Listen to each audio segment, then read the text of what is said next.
My name is Ben. I am 35 years old, and I live in a cozy little apartment in London, in a vibrant area called Shoreditch. It's a place where old brick buildings stand next to modern glass structures, a constant buzz of creativity in the air. I love walking through the streets, seeing the ever-changing street art, and grabbing a coffee at one of the many trendy cafes. It's a place that feels alive. Many would say I have a good life. I have a lovely fiancée, Sarah, a comfortable flat with a view of the city skyline, and a job I enjoy as a graphic designer for a small, innovative tech company. But lately, a small cloud of worry has been following me around, casting a shadow over what should be a bright and happy time in my life. My fiancée, Sarah, is 33. We've been together for 3 wonderful years, filled with laughter, shared dreams, and what I believed was a deep connection. We got engaged last year during a breathtakingly beautiful trip to the Scottish Highlands. I remember the crisp air, the stunning landscapes, and the feeling of pure joy when she said yes under a sky full of stars. It felt like the perfect moment, the beginning of our forever. We were both so happy. Or at least I thought we were. Now, looking back, I replay those memories in my head, searching for signs I might have missed, wondering if I was just seeing what I wanted to see. Sarah is a wonderful woman. She is smart, incredibly driven, and has a sharp wit that always makes me laugh. She's a successful lawyer, dedicated to her career, and passionate about justice. Everyone who meets her is instantly charmed by her intelligence and her warm smile, but lately I've noticed a subtle shift in her demeanor. She seems more reserved, her smiles don't quite reach her eyes, and there's a certain distance that has crept into our interactions, like an invisible wall slowly being built between us. We got engaged last year, and the wedding planning started almost immediately. Sarah, being the organized person she is, took the lead. We booked a beautiful venue in the countryside, chose the caterer, and even sent out the save the dates.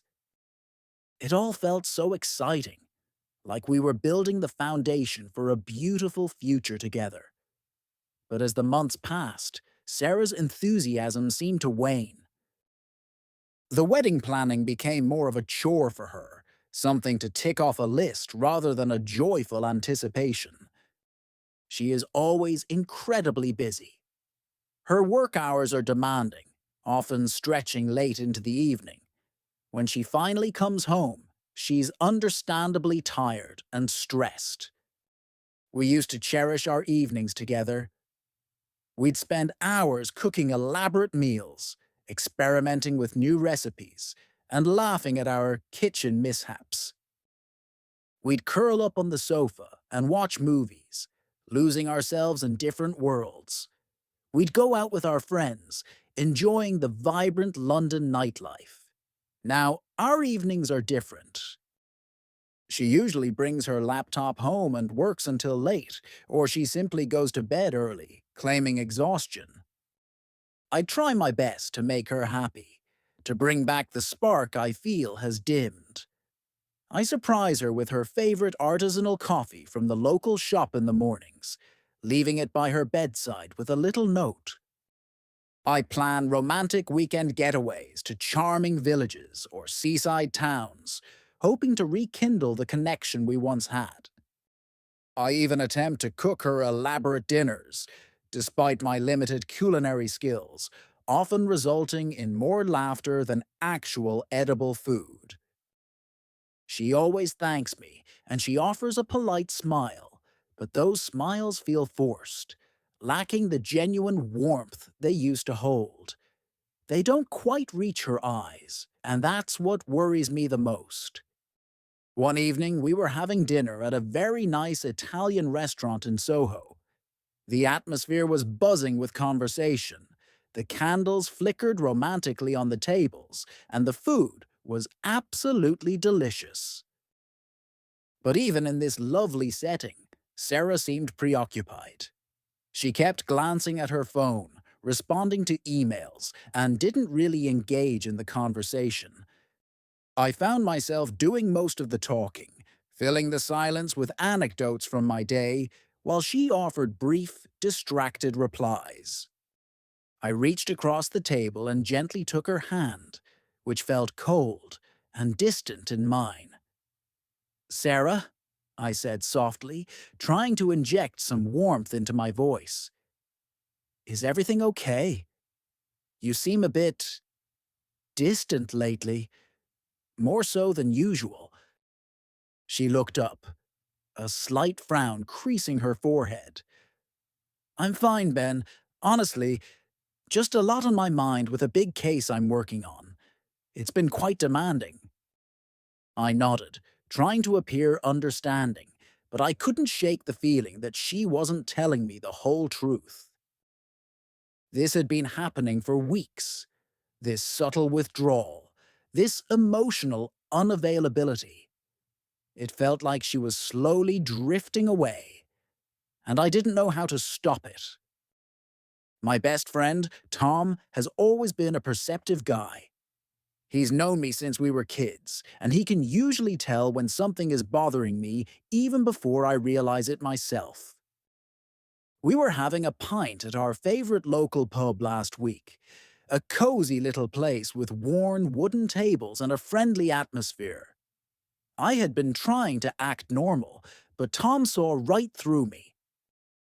"How are things with Sarah?" he asked casually, taking a sip of his beer. "She seemed a bit quiet and withdrawn at your birthday party last month. Not her usual bubbly self." I shrugged, trying to downplay my concerns. "She's just stressed with work, I think. It's been a really busy period for her at the firm." Tom looked at me with a knowing expression, his eyes conveying a mixture of concern and gentle skepticism. "Or maybe," he said slowly, choosing his words carefully, "maybe something else is going on, mate. Have you talked to her about it?" His words, though spoken softly, planted a seed of doubt that had been lurking in the back of my mind. I didn't want to believe that something was fundamentally wrong in our relationship, but I couldn't ignore the persistent feeling that Sarah wasn't truly happy, and that her unhappiness was somehow connected to me, to us. One Sunday morning, I decided that I couldn't keep avoiding the issue. I needed to have an honest conversation with Sarah, no matter how difficult it might be. We were having a quiet breakfast at home. I had made pancakes, her favorite, and the sun was streaming through the window, casting a warm, golden glow over the kitchen. It felt like a peaceful moment, the perfect time to try and break through the wall that had formed between us. "Sarah," I started, my voice a little shaky despite my efforts to remain calm. "I love you very much. You know that, right? And more than anything, I want you to be happy. But lately," I paused, taking a deep breath. "Lately, I feel like there's a wall between us. I don't feel that same connection we used to have." She put down her fork, the clink of the metal against the plate echoing in the quiet room, and looked at me. Her eyes, usually so bright and full of life, were filled with a sadness that mirrored my own worry. It was a look that confirmed my deepest fears. "Ben," she said softly, her voice barely above a whisper, "I need to be honest with you." My heart sank. A cold dread washed over me. I had a sinking feeling that I knew deep down what she was going to say. "I care about you deeply," she continued, her voice trembling slightly, and I could see tears starting to well up in her eyes. "You're kind, you're funny, you're intelligent, you're everything a woman could ask for in a partner." But she hesitated, her gaze dropping to her hands clasped tightly in her lap. But I don't think I'm in love with you the way you deserve to be loved. Her words, though not entirely unexpected, still hit me with the force of a physical blow. It wasn't a complete surprise, given the distance between us in recent months, but hearing it out loud, spoken so plainly, still caused a sharp pain in my chest. What? What do you mean? I asked, my voice barely a whisper, trying to process the weight of her confession. I think I rushed into this, she confessed, her voice thick with emotion, tears now silently streaming down her cheeks. After my last relationship ended, I was feeling lost and lonely, and you were such a wonderful support to me. You were kind, you were patient, and you made me feel safe. I thought that maybe, with time, I could build a deep, romantic love with you, but it hasn't happened, and I don't think it will. I felt a wave of profound sadness wash over me, a heavy weight settling in my stomach.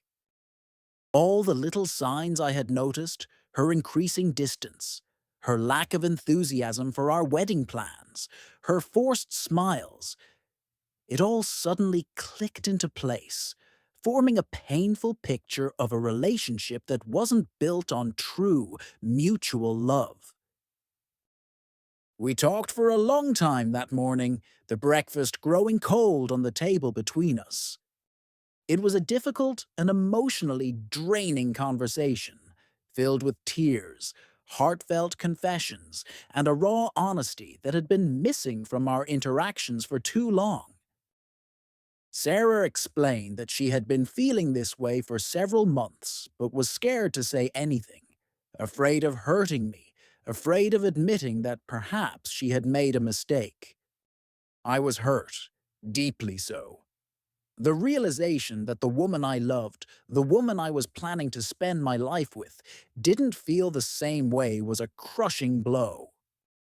But amidst the pain, a small part of me also felt a strange sense of relief. I had known on some level that something wasn't right, that the foundation of our relationship was shaky. Now I finally had an answer, a reason for the unease I had been feeling. We made the difficult decision to take some time apart.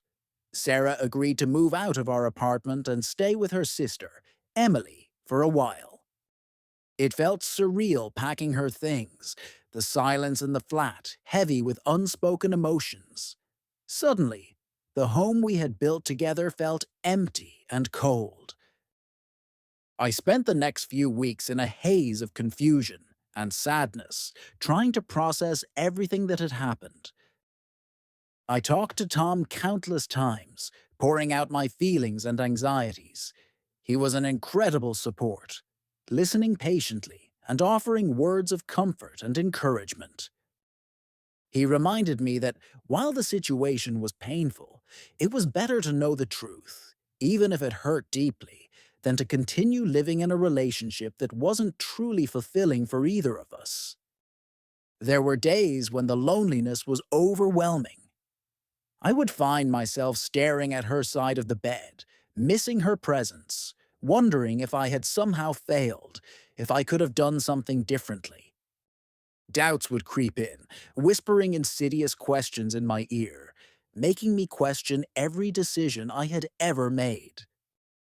But then I would remember Sarah's sad, honest eyes and her heartfelt confession, and I would know, deep down, that we had made the right choice, however painful it might be. After a few weeks of living apart, Sarah suggested we meet for coffee. It felt strange seeing her again, sitting across from her in a bustling cafe, the sounds of other people's conversations swirling around us. There was an initial awkwardness, a sense of unfamiliarity, but we eventually fell into a more comfortable rhythm, talking openly and honestly about our feelings and our future. We both acknowledged the sadness of ending our engagement, of letting go of the future we had envisioned together. But we also agreed that it was the necessary path forward, a chance for both of us to find true happiness. It was a poignant moment, saying goodbye to that chapter of our lives, but amidst the sadness, there was also a sense of peace, a feeling of closure. We had been honest with each other, and that felt like a significant step in the right direction, a foundation for moving forward separately. The following months were a slow and often challenging journey of healing and self-discovery.